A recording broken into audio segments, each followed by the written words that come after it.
SVG-TV's news for Monday, February 3rd, 2025. I'm Triska Campbell with the details.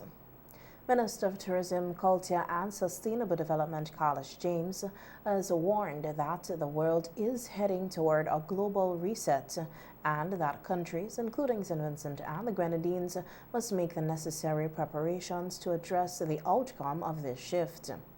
Minister James, who was a guest on OFM's Issues at Hand program on Sunday, noted that the global reset is inevitable and emphasized that it is an interesting year ahead, filled with both challenges and opportunities. It's going to be issues of geopolitical nature, issues that are going to touch and concern the macro socioeconomic framework of how multilaterals, states and systems function, how we look at the issues of overinflation, issues in relation to trade, the cost which is going to affect us at the pumps and on shelves at supermarkets, and the world as a global village will change, and it's the implications, whether positive or negative, we're going to see them.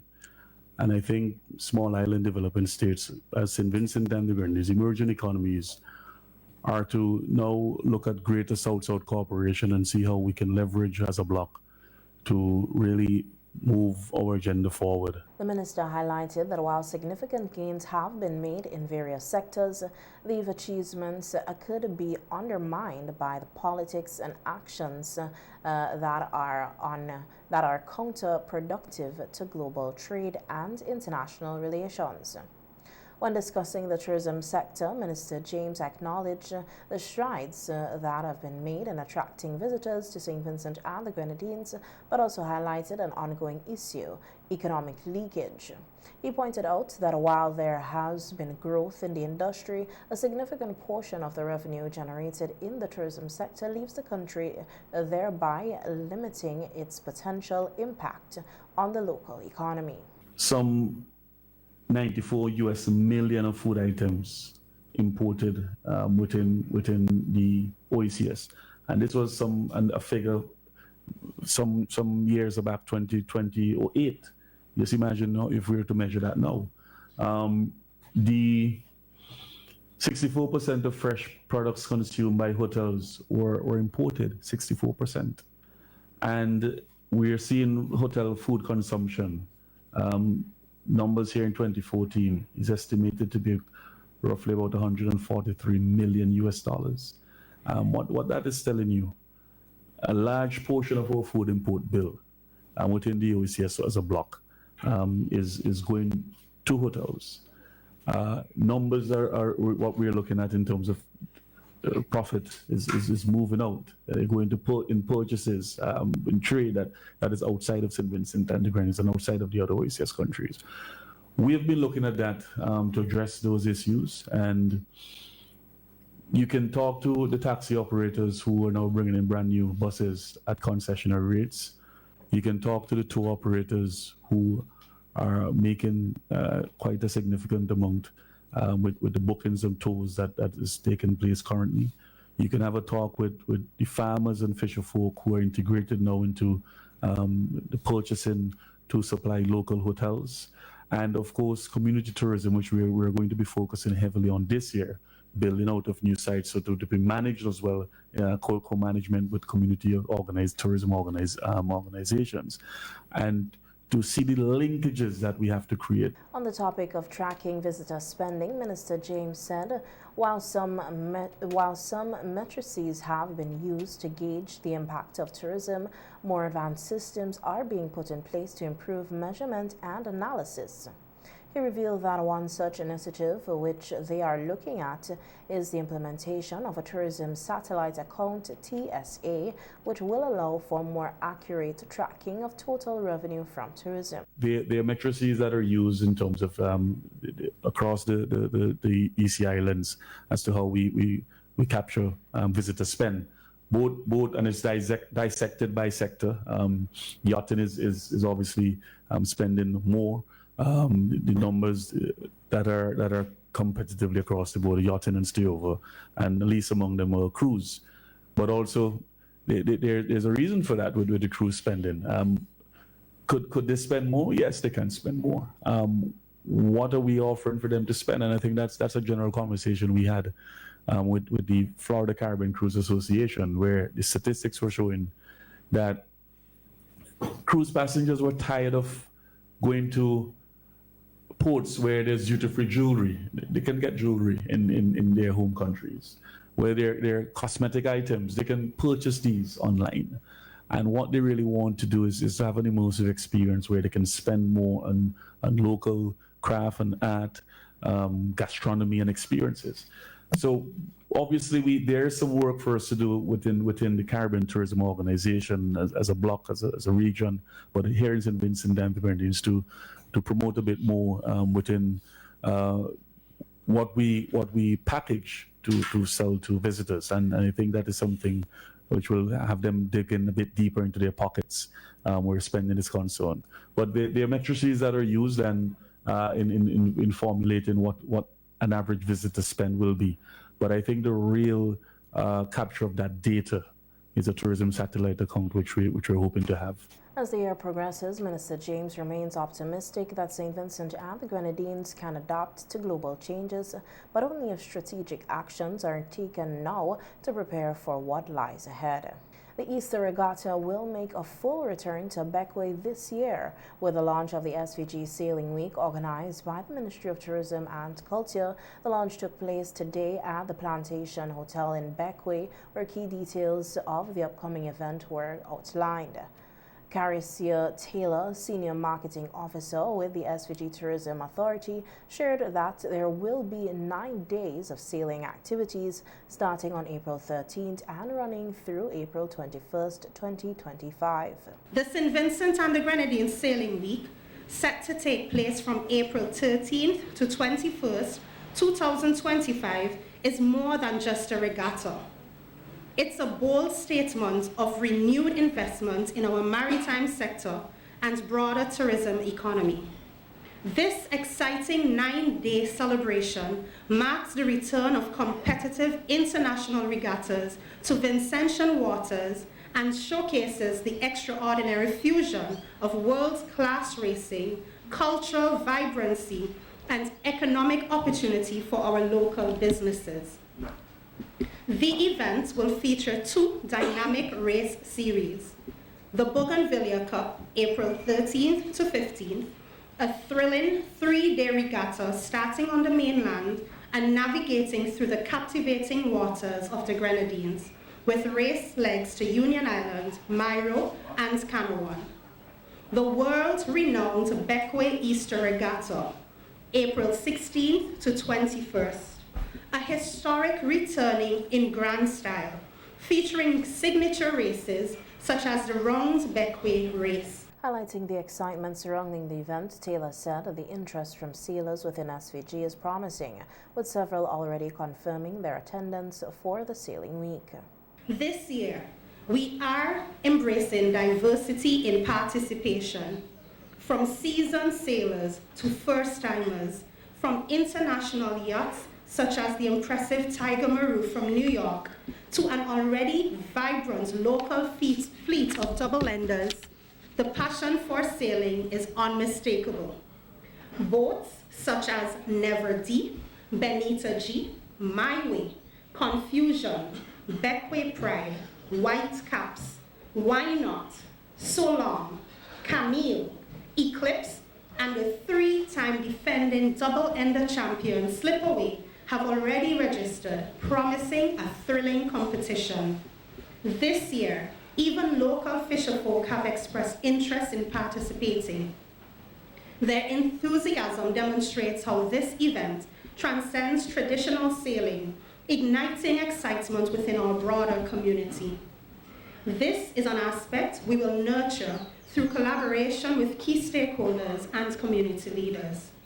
Our categories of races cater to all, from competitive yacht divisions to the beloved double-ender races, which are the heart and soul of Bequia, the Grenadines, and St. Vincent's maritime legacy. Minister of Tourism Carlos James acknowledged the dormancy of the Bequia Regatta over the past few years, but expressed his determination to see it revived. We had a fall off, and of course, we were never able to revive properly the Easter Regatta. And a number of internal challenges that attributed to that. And every year we'll meet, we'll have the song and dance. Said we were going to do it this year, we're going to make it happen.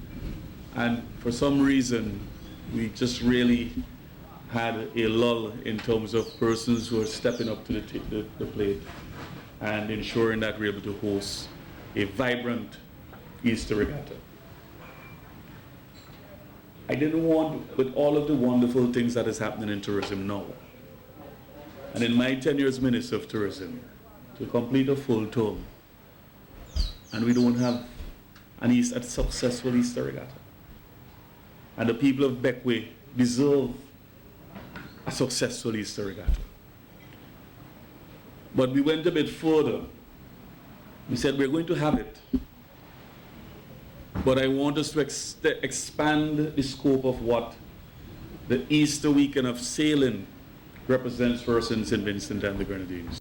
In addition to the sailing competition, several exciting prizes will be up for grabs throughout the sailing week, adding to the anticipation and energy surrounding the event. Meanwhile, Annette Mark, Chief Executive Officer of the SVG Tourism Authority, said that Sailing Week offers St. Vincent and the Grenadines a wealth of opportunities that will significantly boost the tourism sector. With the steady trade wind, crystal waters, and an incredible backdrop of 32 islands and keys, our sailing experience is truly unique. Sailing Week is an integral part of a broader strategy of the St. Vincent and the Grenadines Tourism Authority to continue diversifying and strengthening our tourism offering to the world, showcasing, among other things, our natural beauty and promoting sports tourism and the spirited adventure that defines St. Vincent and the Grenadines. After all, we just captured the World Travel Awards Best Nature Destination. This event is expected to draw participants, family, and friends to join from across the region and internationally with our local sailors. Sailing Week will continue to boost our visibility as a must-visit destination and, very importantly, create endless economic benefits and opportunities for local businesses such as hotels, guest houses, bars, restaurants, taxis, water taxis, supermarkets, event planners, and I can go on and on. While many activities are planned for offshore events, there are also several exciting onshore activities scheduled for the Bequia Regatta, which will take place from April 16th to April 21st. Providence, chair of the Bequia Onshore Committee, revealed that they plan to officially launch these activities on April 10th. The Onshore Committee would like to say that we are on board with the Sailing Week Committee. Our activities are being finalized at this time, and we are hoping to launch our activities a week earlier to coincide with the Sailing Week. So we are hoping to launch on the 10th with our gospel concert. This will give way to decentralize some of the activities leading up to the Easter weekend, ensuring that there is no clashes on any particular day of any of our activities. Most of the event promoters have already reached out to the committee and expressed their desire to work together for a successful Easter Regatta.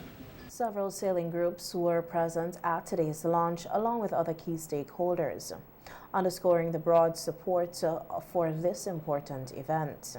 The UBEC-Surek SVG Food Insecurity Project continues to introduce modernized strategies to strengthen food security in St. Vincent and the Grenadines with the deployment of the first of 6 submerged fish aggregating devices, or FADs.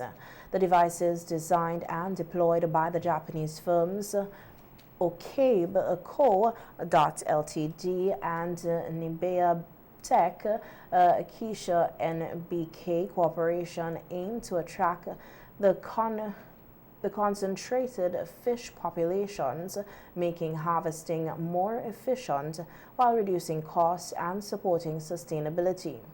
According to Deputy Chief Agricultural Officer, technical focal point for the project, Colville King, the introduction of FAD technology is expected to address the growing concerns of consumers regarding the fish price and the scarcity of fish. Mr. King extended gratitude to all stakeholders, highlighting the importance of continued cooperation. Lorenzo George, Senior Fisheries Assistant, indicated that fisherfolk have undergone mandatory training in fishing techniques and safety at sea as required by the World Bank. Additionally, 23 progs have been retrofitted with canopies to enhance working conditions and fish preservation. Providing technical insight, Fisheries Assistant Travon Ferrari explained that the FADs feature an attraction device and an anchor, fostering an ecosystem where smaller fish gather, ultimately attracting larger predatory species like tuna and marlin. He also stressed the need for local fishers to collaborate in monitoring the devices and preventing illegal poaching. Manager of the Fishing Reef Sales Department at OECS noted that Japan has successfully used this FAD technology for over 20 years, with the governments renewing installations every decade due to their proven effectiveness. He expressed optimism that St. Vincent and the Grenadines will experience similar benefits. The SVG Food Insecurity Project seeks to enhance food and nutrition security by increasing the production and productivity of chosen commodities, particularly among businesses, core-oriented small farmers and fishers.